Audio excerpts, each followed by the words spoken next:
শেখ হাসিনা কোনো বিবৃতি দেননি, মিথ্যে তথ্য ভারতের সংবাদ মাধ্যমের দাবি খোদ তার ছেলে জয়ের। একে একে ফাঁস হচ্ছে বাংলাদেশ নিয়ে ভারতের মিডিয়াগুলোর ভুয়া খবর, তৎপর ফ্যাক্ট চেকাররা। হাসিনা সরকারের পতনে ভয়াবহ ক্ষতির মুখে ভারতীয় ব্যবসায়ীরা, কি করবে দিল্লি? হিজবুল্লাহ রকেট বৃষ্টিতে কাঁপল ইসরায়েল, ভয়াবহ পরিস্থিতির আশঙ্কায় যুক্তরাষ্ট্র। আসসালামু আলাইকুম, দেখছিলেন বাংলাভিশন ওয়ার্ল্ড নিউজ হেডলাইন। এবারে পুরো সংবাদ। বাংলাদেশের সাবেক প্রধানমন্ত্রী শেখ হাসিনা রোববার প্রকাশ হওয়া বিবৃতিটি সম্পূর্ণ মিথ্যে এবং বানোয়াট বলে দাবি করেছেন খোদ তার ছেলে সজীব ওয়াজেদ জয়। তিনি বলেন, দেশ ছাড়ার আগে বা পরে কোনো বিবৃতি তিনি দেননি। জয় জানান, মায়ের সঙ্গে কথা বলে তিনি নিশ্চিত হয়েছেন 11 আগস্ট ভারতের সংবাদ মাধ্যম দ্য প্রিন্ট শেখ হাসিনার বিবৃতি বলে যা প্রকাশ করেছে তা পুরোপুরি মিথ্যে। বাংলাদেশ ইস্যুতে একের পর এক নানা ভুয়া খবর প্রকাশ করে আসছে ভারতের বেশ কয়েকটি সংবাদ মাধ্যম। এবার শেখ হাসিনাকে নিয়ে মিথ্যে খবর প্রকাশ করে ব্যাপক সমালোচনার মুখে পড়েছে এসব গণমাধ্যম। বিস্তারিত মেহরাব হোসেন খানের ডেস্ক রিপোর্টে।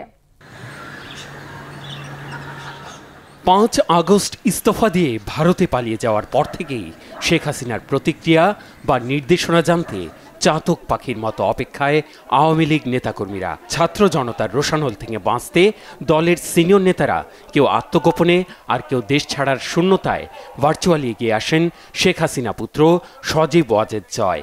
সামাজিক মাধ্যমে একের পর এক তাঁর বক্তব্যে হতাশার পাশাপাশি বিভ্রান্তিতেও পড়েন আওয়ামী লীগ নেতাকর্মীরা। বলতে গেলে 24 ঘন্টায় নিজেই নিজের বক্তব্যের বিরুদ্ধে হাজির হন তিনি। এতে আপৎকালীন পরিস্থিতিতে মনোবল দৃঢ় হওয়ার পরিবর্তে বাড়ছে বিভ্রান্তি। দিশাহীন হয়ে পড়ছে ঐতিহ্যবাহী দলটির বিভিন্ন স্তরের নেতাকর্মীরা। আমারও চিন্তার বিষয় না, আমার পরিবারের আর চিন্তার বিষয় না, আপনারা বুঝবেন। এই ধারাবাহিকতায় আরেকটি বিভ্রান্তিকর বক্তব্য নিয়ে হাজির সজীব ওয়াজেদ জয়। নিজের এক্স হ্যান্ডেলে দাবি করে বসলেন, দেশ ছাড়ার আগে পরে কোনো বিবৃতি দেননি তাঁর মা শেখ হাসিনা। জানান, মায়ের সাথে কথা বলেছেন, নিশ্চিত হয়েছেন গণমাধ্যমে প্রকাশিত মায়ের পদত্যাগের বিষয়ে বিবৃতিটি সম্পূর্ণ মিথ্যা ও বানোয়াট। 11 আগস্ট ভারতের সংবাদ মাধ্যম দ্য প্রিন্ট একটি বিবৃতি প্রকাশ করে তা শেখ হাসিনার বলে দাবি করে, যেখানে শেখ হাসিনার উদ্ধৃতি দিয়ে বলা হয় যুক্তরাষ্ট্রের ষড়যন্ত্রে ক্ষমতাচ্যুত হয়েছেন। সেখানে পদত্যাগের কারণও ব্যাখ্যা করেন বাংলাদেশের সাবেক প্রধানমন্ত্রী। এদিকে 15 আগস্ট উপলক্ষে আরেক ভিডিও বার্তায় নেতাকর্মীদের নির্দেশনা দিয়েছেন জয়। বলেছেন, বঙ্গবন্ধু ও জাতির পিতা শেখ মুজিবুর রহমানের স্মৃতি মুছে ফেলার ষড়যন্ত্র চলছে। দেশের জনগণকে আহ্বান জানিয়েছেন 15 আগস্ট ধানমন্ডি 32 নম্বরে গিয়ে জাতির পিতা ও তার পরিবারের প্রতি শ্রদ্ধা জানাতে। প্রটেস্টার তো বলবো না, এই মব জাতির পিতার বাসাকে পুড়িয়ে ফেলায়। এই 15 আগস্ট আমার আহ্বান আপনাদের প্রতি, শান্তিপূর্ণভাবে 32 নম্বরে গিয়ে ফুল দিয়ে আসবেন, দোয়া করবেন বঙ্গবন্ধুর জন্য, স্বাধীনতার চেতনার জন্য এবং আমার পরিবারের জন্য। এদিকে শেখ হাসিনার পদত্যাগ ও দেশ ছাড়ার পর ভারতের সাথে বাংলাদেশের কূটনৈতিক সম্পর্কে অস্বস্তির বিষয়টি নিয়ে কথা বলেছেন মালদ্বীপ সফরে যাওয়া ভারতের পররাষ্ট্রমন্ত্রী এস জয়শঙ্কর। বলেছেন, প্রতিবেশী দেশের উন্নয়ন, নিরাপত্তা আর অর্থনৈতিক চাপ মোকাবেলায় যুক্তরাষ্ট্র বা চীন নয়, ভারতেরই আন্তরিকভাবে এগিয়ে যাওয়ার নজির রয়েছে। মালদ্বীপে ভারতের অবদানকে উদাহরণ হিসেবে নিতে বাংলাদেশকে আহ্বান জানিয়েছেন জয়শঙ্কর। Mehrab Hossain Khan, Banglavision news desk. এদিকে একে একে ফাঁস হচ্ছে বাংলাদেশ নিয়ে ভারতের কিছু সংবাদ মাধ্যমের বিভ্রান্তিকর এবং ভুয়া তথ্য। বাংলাদেশ ইস্যুতে নানা মিথ্যে তথ্যে এখন সয়লাভ ভারতের কিছু মিডিয়া। বাংলাদেশের ছাত্র জনতার গণ অভ্যুত্থানকে জঙ্গিবাদ এবং মৌলবাদ বলে উল্লেখ করেছে পশ্চিমবঙ্গের টেলিভিশন চ্যানেল রিপাবলিক বাংলা। শুধু তাই নয়, সামাজিক যোগাযোগ মাধ্যমেও বিভিন্ন ভুয়া তথ্য ছড়িয়ে দিচ্ছে কিছু ওয়েবসাইট এবং ধর্মীয় গুরু। তবে একে একে যেসব ভুয়া তথ্যের বিরুদ্ধে প্রমাণ দিচ্ছে ফ্যাক্ট চেকাররা। এ নিয়ে আরও জানাচ্ছেন ইমরান মাহমুদ। বাংলাদেশের ছাত্র জনতার গণ অভ্যুত্থানকে জঙ্গিবাদ ও মৌলবাদ বলে আখ্যায়িত করছে ভারতীয় কিছু গণমাধ্যম, যার মধ্যে উল্লেখযোগ্য হচ্ছে পশ্চিমবঙ্গের TV channel Republic Bangla. Social মিডিয়ায় ছড়িয়ে পড়া এক ভিডিওতে দেখা যায় উপস্থাপক ক্যামেরার সামনে অনেকটা উন্মাদের মতো লাফালাফি ও চিৎকার করে দাবি করছেন এই আন্দোলন ছাত্রদের আন্দোলন নয়। সাবেক প্রধানমন্ত্রী শেখ হাসিনার পুত্র জয়ের এক এক দিন দেয়া এক এক বক্তব্যের সাথে তাল মিলিয়ে তাকে বলতে শোনা যায় যে এই আন্দোলন একটি মৌলবাদী আন্দোলন। গত 5 আগস্ট ছাত্র জনতার তোপের মুখে পদত্যাগ করে দেশ ছাড়েন শেখ হাসিনা। পালিয়ে তিনি আশ্রয় নেন ভারতে। শেখ হাসিনার পদত্যাগের পর কিছু সুযোগ সন্ধানী লোকেরা দেশের কিছু জায়গায় সনাতন ধর্মের লোক ও স্থাপনার উপর আক্রমণ করে। আর এই সুযোগকে কাজে লাগিয়ে বাংলাদেশের সংখ্যালঘুরা নিরাপদ নয় এমন প্রোপাগান্ডা শুরু করে ভারতীয় এসব মিডিয়া। 5 তারিখ রাত থেকে একের পর এক বিভ্রান্তিকর তথ্য ছড়ানো হচ্ছে রিপাবলিক বাংলা, জি বাংলা সহ পশ্চিমবঙ্গের বেশ কিছু মিডিয়ায়। আর এর ফলে শুধু ভারত না, বাংলাদেশের সনাতন ধর্মাবলম্বীদের মধ্যেও সৃষ্টি হচ্ছে আতঙ্ক। তবে এর মধ্যে দেশের বেশ কিছু ফ্যাক্ট চেকিং সংস্থা ভারতীয় গণমাধ্যমে প্রচারিত মিথ্যা ও বিভ্রান্তিকর তথ্যের প্রমাণ সামনে নিয়ে এসেছে। বাংলাদেশের সাম্প্রদায়িক ভ্রাতৃত্বকে প্রশ্নবিদ্ধ করে 7 আগস্ট এই ছবিটি প্রচার করা হয়। ছবিটিতে বোঝানো হয় যে শেখ হাসিনার পতনের পর হিন্দুদের উপর আক্রমণ করা হচ্ছে, অথচ রিউমার স্ক্যানারের অনুসন্ধানে বেরিয়ে আসে ছবিটি 2012 সালে কক্সবাজারের রামুতে ঘটা সহিংসতার ছবি। 6 আগস্ট আরও একটি ছবি প্রকাশিত হয় যাতে বলা হয় একটি হিন্দু মন্দিরে আগুন দেওয়া হয়েছে, অথচ ছবিটি কোনো মন্দিরের নয়, ছবিটি সাতক্ষীরার রাজপ্রাসাদ রেস্টুরেন্টের। 5 আগস্টে এক্স বা সাবেক টুইটারে ভাইরাল হয় হিন্দু ক্রিকেটার লিটন দাসের বাড়িতে আগুন দেওয়া হয়েছে এমন তথ্য, অথচ আগুনে পুড়তে থাকা বাড়িটি বাংলাদেশ ক্রিকেট দলের সাবেক অধিনায়ক ও নড়াইল 2 আসনের সাবেক সংসদ সদস্য মাশরাফির। এছাড়াও 9 আগস্ট নিজের ভেরিফাইড ফেসবুক প্রোফাইলে লিটন দাসও নিশ্চিত করেন যে তার বা তার পরিবারের উপরে কোনো হামলা হয়নি, তারা নিরাপদেই আছেন। আরও একটি ছবি ছড়িয়ে পড়ে এক্সে, যেখানে বলা হয় পশ্চিমবঙ্গের সীমান্ত দিয়ে বাংলাদেশের সনাতন ধর্মী মানুষ প্রাণ ভয়ে ভারতে প্রবেশ করছেন, অথচ রিউমার স্ক্যানারের অনুসন্ধানে বেরিয়ে আসে ছবিটি একটি ভিডিও থেকে নেওয়া হয়েছে যা 2018 সালে ভারত বাংলাদেশ সীমান্তের এক মিলন মেলার ভিডিও। অর্থাৎ বলাই বাহুল্য ভারতীয় গণমাধ্যম ও ধর্মীয় গুরুরা বাংলাদেশে থাকা সনাতন ধর্মাবলম্বীদের উপর হামলা নিয়ে একের পর এক গুজব ছড়িয়ে যাচ্ছে, আর এসব গুজবের সততা যাচাই না করেই দুই বাংলার সাধারণ মানুষই আতঙ্কগ্রস্ত হচ্ছেন। তবে অনেক বিশ্লেষকের মতে এটি হচ্ছে আওয়ামী লীগের শেষ অস্ত্র দেশকে অচল করার জন্য। দলটি বিশ্বের কাছে তুলে ধরতে চাইছে সংখ্যালঘুরা শুধুমাত্র শেখ হাসিনার শাসনামলেই সুরক্ষিত। ইমরান মাহমুদ, বাংলা ভিশন। মিত্র শেখ হাসিনা সরকারের পতনের পর ধীরে ধীরে পাল্টে যাচ্ছে প্রতিবেশী দেশ ভারতের অর্থনীতি এবং রাজনীতির হিসেব নিকেশ। দেশটির সংবাদ মাধ্যমগুলো বলছে ভারত এখন ভয়ঙ্কর কূটনৈতিক চ্যালেঞ্জের মুখে। ভারতের জন্য বর্তমানে সবচেয়ে গুরুত্বপূর্ণ হচ্ছে অর্থনৈতিক ধাক্কা সামলানো। দেশটির অন্যতম বৃহৎ বাজার বাংলাদেশে সরকার পতনের প্রভাব পড়েছে দেশটির রফতানি খাতে, ফলে ভয়াবহ ক্ষতির মুখে ভারতের ক্ষুদ্র রপ্তানিকারকরা। বিস্তারিত মীর ফজলে রাব্বির ডেস্ক রিপোর্টে। শেখ হাসিনা সরকারের পতনের পর পাল্টে গেছে বাংলাদেশের রাজনীতির চালচিত্র, পাল্টে যাচ্ছে প্রতিবেশী দেশ ভারতের রাজনৈতিক হিসাব নিকেশ। তবে বর্তমান পরিস্থিতিতে ভারতের জন্য সবচেয়ে দুশ্চিন্তার কারণ হয়ে উঠেছে দেশটির রফতানি বাজার। ভারতীয় পণ্য রফতানির অন্যতম বৃহৎ বাজার বাংলাদেশ, তাই এই বাজারের ভবিষ্যৎ পরিণতি কী হবে সেটি নিয়ে নতুন করে ভাবছে ভারত সরকার। ভারতের সংবাদ মাধ্যমগুলোতে বলা হচ্ছে তাদের দেশ এখন ভয়ঙ্কর কূটনৈতিক চ্যালেঞ্জের মুখে পড়েছে। প্রভাবশালী সংবাদ মাধ্যম ইন্ডিয়ান এক্সপ্রেস সতর্ক করে দিয়ে বলেছে ক্ষয়ক্ষতি কমাতে এখন থেকেই নয়াদিল্লিকে সক্রিয়ভাবে কাজ করতে হবে এবং বিদ্যমান ভালো সম্পর্ক সুরক্ষিত রাখতে হবে। আর এর মধ্যে সবচেয়ে গুরুত্বপূর্ণ হল অর্থনৈতিক ধাক্কা সামলানো। বাংলাদেশের সঙ্গে ভারতের মজবুত ব্যবসায়িক সম্পর্ক রয়েছে। ভারতের পণ্য রপ্তানি দেশের তালিকায় বাংলাদেশ শীর্ষ 10-এ রয়েছে।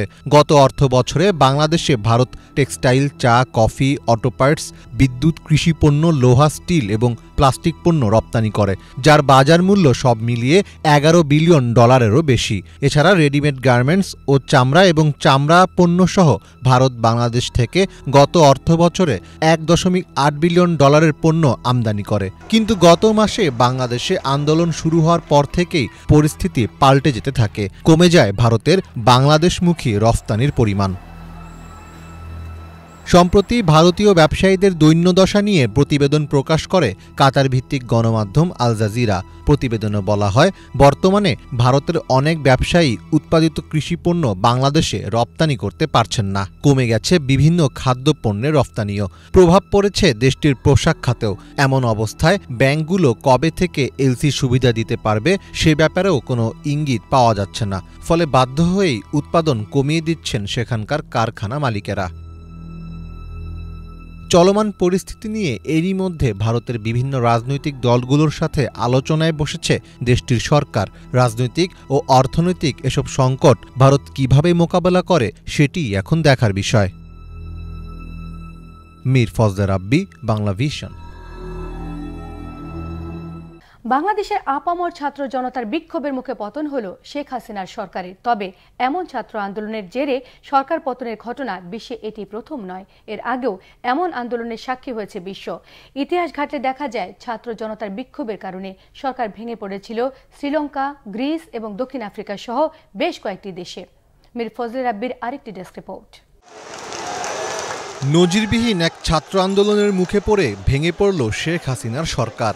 নতুন করে ইতিহাস রচনা করল বাংলাদেশের সাধারণ ছাত্র সমাজ। ছাত্র আন্দোলন থেকে গণ আন্দোলনের রূপ নেওয়া এই বিক্ষোভ থেকেই জন্ম নিল 2024-এর বিপ্লব। তবে এমন ছাত্র আন্দোলনের জেরে সরকার পতনের ঘটনা এটি প্রথম নয়। এর আগেও এমন ইতিহাসের সাক্ষী হয়েছে বিশ্ব। ইতিহাস ঘাটলে দেখা যায় ছাত্র জনতার বিক্ষোভের কারণে সরকার ভেঙে পড়েছিল শ্রীলঙ্কা, গ্রিস ও দক্ষিণ আফ্রিকা সহ বেশ কয়েকটি দেশে। বাংলাদেশের মতোই দৃশ্য চিত্রায়িত হয়েছিল দক্ষিণ এশিয়ার আরেক দেশ শ্রীলঙ্কায়।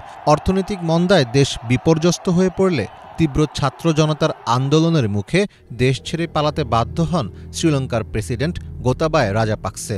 2022 সালের এপ্রিলে রাজাপাকসে পদত্যাগ করেন। সে সময় ছাত্র জনতার তীব্র বিক্ষোভে উত্তাল হয়ে উঠেছিল দেশটি। এমন ঘটনার সাক্ষী হয়েছে দক্ষিণ আফ্রিকাও। 1976 সালে জোহানেসবার্গের সোয়েটা এলাকায় শ্বেতাঙ্গ শাসনের বিরুদ্ধে আন্দোলন হয়েছিল। আফ্রিকান ভাষায় পড়াশোনা করতে বাধ্য হওয়ার বিরুদ্ধে ওই বছরের 16 জুন শুরু হওয়া বিক্ষোভে কৃষ্ণাঙ্গ শিক্ষার্থীরা প্রতিবাদ করেন। এই ঘটনায় কয়েকশো মানুষ প্রাণ হারান। 2 দশক পর আপারথাইড বা বর্ণবাদের অবসান হয়। দেশটিতে আজও 16 জুন জাতীয় ছুটি হিসাবে পালন করা হয়। 1989 সালের 20 নভেম্বর তৎকালীন চেকোস্লোভাকিয়ার রাজধানী প্রাগে আনুমানিক 5 লাখ মানুষ ক্ষমতাসীন কমিউনিস্ট শাসকদের শোষণের বিরুদ্ধে প্রতিবাদে জড়ো হয়েছিলেন। অবশেষে ডিসেম্বরের 10 তারিখ কমিউনিস্ট সরকার পদত্যাগ করতে বাধ্য হয়। আন্দোলনের অহিংস ধরনের কারণে এই আন্দোলন ভেলভেট বিপ্লব হিসেবে পরিচিত। ইউরোপের দেশ গ্রিসেও সেনা সরকার উৎখাতে ভূমিকা রেখেছিল ছাত্রদের অভ্যুত্থান। 6 বছর সেনাবাহিনীর স্বৈরশাসনে অতিষ্ঠ হয়ে উঠেছিল গ্রিসের জনগণ। এক পর্যায়ে ক্ষিপ্ত হয়ে রাজপথে নেমে আসে ছাত্র জনতা। 1973 সালে এই আন্দোলনের কেন্দ্রবিন্দু ছিল এথেন্স পলিটেকনিক। এ ঘটনায় সেনা আক্রমণে ছাত্রদের 15 জন মারা যান। ছাত্রদের নিহত হওয়ার ঘটনা মেনে নিতে পারেনি দেশটির সাধারণ জনতা। এক পর্যায়ে ছাত্র জনতার দুর্বার আন্দোলনের মুখে স্বৈরশাসক নতি স্বীকার করে। চীনের প্রভাব ও খবরদারি থেকে রেহাই পেতে 2019 সালে ঘটে হংকংয়ের ছাত্র বিপ্লব, যাকে বলা হয় আমব্রেলা মুভমেন্ট। সেই আন্দোলনের জেরে হংকংয়ের স্বার্থবিরোধী একটি বিল পাশ থেকে সরে আসে দেশটির সরকার। চীন সরকারের সাথে অর্থনৈতিক চুক্তি থেকে সরে আসতে আন্দোলন হয়েছিল তাইওয়ানেও। 2014 সালের সফল সে আন্দোলন সানফ্লাওয়ার মুভমেন্ট নামে পরিচিত। এছাড়া 1968 সালে ফ্রান্সের ছাত্র জনতা বিক্ষোভ এবং 2011 থেকে 2013 সালে চিলিতে শিক্ষানীতি সংস্কারের আন্দোলনও উল্লেখযোগ্য। এসব ঘটনা এখনও স্মরণ করিয়ে দেয় বিশ্বব্যাপী ছাত্র আন্দোলনের বিপ্লবী সব ইতিহাস। মীর ফজলে রাব্বি, বাংলা ভিশন। তেহরানে হামাস নেতা ইসমাইল হানিয়া হত্যার প্রতিশোধ নিতে আগামী কয়েকদিনের মধ্যে ইসরায়েলে বড় ধরনের হামলা চালাতে পারে ইরান। যুক্তরাষ্ট্রের ডিফেন্স সেক্রেটারির সঙ্গে ইসরায়েলের প্রতিরক্ষা মন্ত্রীর ফোন আলাপের বরাত দিয়ে এ তথ্য জানিয়েছে মার্কিন সংবাদ মাধ্যম অ্যাক্সিওস। এদিকে নতুন করে গাজার খান ইউনিসের বাসিন্দাদের অন্যত্র সরে যাবার নির্দেশ দিয়েছে ইসরায়েলি বাহিনী। হিজল জুবাইরের ডেস্ক রিপোর্ট। হামাসের শীর্ষ নেতা ইসমাইল হানিয়ার গুপ্ত হত্যা ঘিরে চরম উত্তেজনাময় সময় পার করছে মধ্যপ্রাচ্য। তেহরানে ওই হামলার জন্য ইসরায়েলকে দায়ী করছে ইরান। এর চরম বদলা নেয়ার হুঁশিয়ারি জানাচ্ছে তারা। বিভিন্ন গোয়েন্দা সূত্র মতে এরই মাঝে জোরে সোরে তার প্রস্তুতি চলছে। উদ্ভূত এ পরিস্থিতি নিয়ে যুক্তরাষ্ট্রের ডিফেন্স সেক্রেটারি লয়েড অস্টিনের সঙ্গে রবিবার ফোনে কথা বলেছেন ইসরায়েলের প্রতিরক্ষামন্ত্রী ইয়োয়াভ গ্যালান্ট। মার্কিন সংবাদ মাধ্যম অ্যাক্সিওস এক প্রতিবেদনে কথা জানিয়েছে। এতে বলা হয়, ওই ফোন কলে গ্যালান্ট জানান, ইরানের সামরিক তৎপরতা দেখে মনে হচ্ছে তারা ইসরায়েলে বড়সড় হামলার প্রস্তুতি নিচ্ছে। অ্যাক্সিয়াস জানায়, ইসরায়েলি গোয়েন্দা সংস্থাগুলোর হালনাগাদ ধারণা অনুসারে আগামী কয়েকদিনের মধ্যে ইসরায়েলে ওই হামলা চালাতে যাচ্ছে ইরান। এ অবস্থায় ইরানের হামলা থেকে মিত্র ইসরায়েলের সুরক্ষা নিশ্চিতে দ্রুততার সাথে মধ্যপ্রাচ্যে একটি গাইডেড মিসাইল সাবমেরিন ও একটি যুদ্ধ বিমানবাহী রণতরী মোতায়েনের নির্দেশ দিয়েছেন লয়েড অস্টিন। এদিকে এরই মাঝে নতুন করে দক্ষিণ গাজার খান ইউনিসে আশ্রয় নেয়া মানুষজনকে অন্যত্র সরে যাওয়ার নির্দেশ দিয়েছে ইসরায়েলি বাহিনী। ওই এলাকায় নতুন করে হামলা শুরু করেছে তারা। অব্যাহত হামলার মুখে খান ইউনিস ছেড়ে পালাচ্ছে হাজার হাজার মানুষ। এ নিয়ে চলতি মাসেই 4 বার মানুষজনকে এক এলাকা থেকে অন্য এলাকায় সরে যাওয়ার নির্দেশ দিল ইসরায়েল। রবিবার জাতিসংঘের ফিলিস্তিনি শরণার্থী বিষয়ক সংস্থা উনরা জানায়, গত কয়েকদিনে ইসরায়েলি হামলার মুখে গাজার দক্ষিণ পশ্চিমাঞ্চল থেকে ৭৫,০০০-এরও বেশি মানুষ অন্যত্র সরে যেতে বাধ্য হয়েছে। উনরার কমিশনার ফিলিপ ল্যাজারিনের মতে, চলমান যুদ্ধে গাজার মানুষ কার্যত ফাঁদে পড়ে গেছে। অন্যান্য যুদ্ধে মানুষজনের কোথাও না কোথাও যাওয়ার জায়গা থাকলেও গাজাবাসীর সেই সুযোগ নেই। হিজল জুবায়ের, বাংলা ভিশন। হিজবুল্লাহ ৩০টিরও বেশি রকেট হামলায় আবারও কেঁপে উঠল ইসরায়েল। এমন অবস্থায় ইসরায়েলে বড় ধরনের হামলা চালাতে পারে ইরান, এমন শঙ্কায় মধ্যপ্রাচ্যে গাইডেড মিসাইল যুক্ত সাবমেরিন মোতায়েন করেছে যুক্তরাষ্ট্র। ইরান ইসরায়েল উত্তেজনার মাঝে গাজায় যুদ্ধবিরতি বাস্তবায়নে কাতার, যুক্তরাষ্ট্র এবং মিশরকে নতুন প্রস্তাব দিয়েছে হামাস। বিস্তারিত শহীদ আরাফাতের রিপোর্টে। ইরান সমর্থিত হিজবুল্লাহ গোষ্ঠীর একের পর এক রকেট হামলায় ক্ষোভে ফুঁসছে ইসরায়েল। তবে শীর্ষ নেতাকে হত্যার প্রতিশোধ নিতে প্রতিশ্রুতিবদ্ধ হিজবুল্লাহ। তাই রবিবার রাতভর রকেট হামলায় ইসরায়েলের উত্তরাঞ্চল কাঁপালো তারা। ইসরায়েলের সেনাবাহিনীর দাবি, রকেটগুলো ফাঁকা স্থানে ভূপাতিত হওয়ায় কেউ হতাহত হয়নি। হিজবুল্লাহ ও ইরানকে মোকাবেলায় ইসরায়েল সব ধরনের প্রস্তুতি শেষ করেছে। দেশটির সামরিক বাহিনীর মুখপাত্র ড্যানিয়েল জানিয়েছেন, প্রয়োজনে সেনাদের ঢেলে সাজাতে প্রস্তুত ইসরায়েল। ইসরায়েল হিজবুল্লাহর পাল্টাপাল্টি হুমকি আর হামলায় আতঙ্কে গোটা মধ্যপ্রাচ্য। এর মধ্যে ইসরায়েলে ইরানের সম্ভাব্য হামলা ঠেকাতে মধ্যপ্রাচ্যে গাইডেড মিসাইল মোতায়েন করেছে যুক্তরাষ্ট্র। রবিবার পেন্টাগন এক বিবৃতিতে এ তথ্য জানায়। এদিকে ফিলিস্তিনের স্বাধীনতাকামী সংগঠন হামাস গাজায় যুদ্ধবিরতি বাস্তবায়নে নতুন করে আলোচনায় যেতে চায় না। বরং হামাস মনে করছে, গাজায় যুদ্ধবিরতি কার্যকরের প্রস্তাবটি মার্কিন প্রেসিডেন্ট জো বাইডেন অনুমোদন দিলে সব পক্ষ মেনে নেবে। এজন্য যুক্তরাষ্ট্র, কাতার ও মিশরকে একযোগে কাজ করার আহ্বান জানিয়েছে হামাস। অন্যদিকে গাজা দখলে উপত্যকাটির আশ্রয় শিবিরে একের পর এক হামলা চালাচ্ছে ইসরায়েলি সেনারা। নতুন করে নুসাইরাত শরণার্থী শিবির আর জায়ান্ডায় 4টি বাড়ি গুড়িয়ে দিয়েছে তারা। খান ইউনিসে হত্যা করেছে 3 ফিলিস্তিনিকে। জাতিসংঘ বলছে, খান ইউনিসে তৃতীয়বারের মতো ইসরায়েলি অভিযানে ৭৫,০০০-এর বেশি মানুষ বাস্তুচ্যুত হয়েছে। ১০,০০০-এর বেশি মানুষ খাদ্য, পানি ও আশ্রয়হীন হয়ে রাস্তার পাশে রাত কাটাচ্ছে। ফিলিস্তিনের পরিসংখ্যান ব্যুরো তথ্য মতে, গেল অক্টোবরের পর ইসরায়েলি সেনারা গাজার ১.৮% ফিলিস্তিনিকে হত্যা করেছে। এর মধ্যে ৭৫% মানুষ ৩০ বছরের কম বয়সী। Shahid Arafat, Bangla Vision news desk. এই ছিল আজকের মতো। সঙ্গে থাকায় সবাইকে ধন্যবাদ।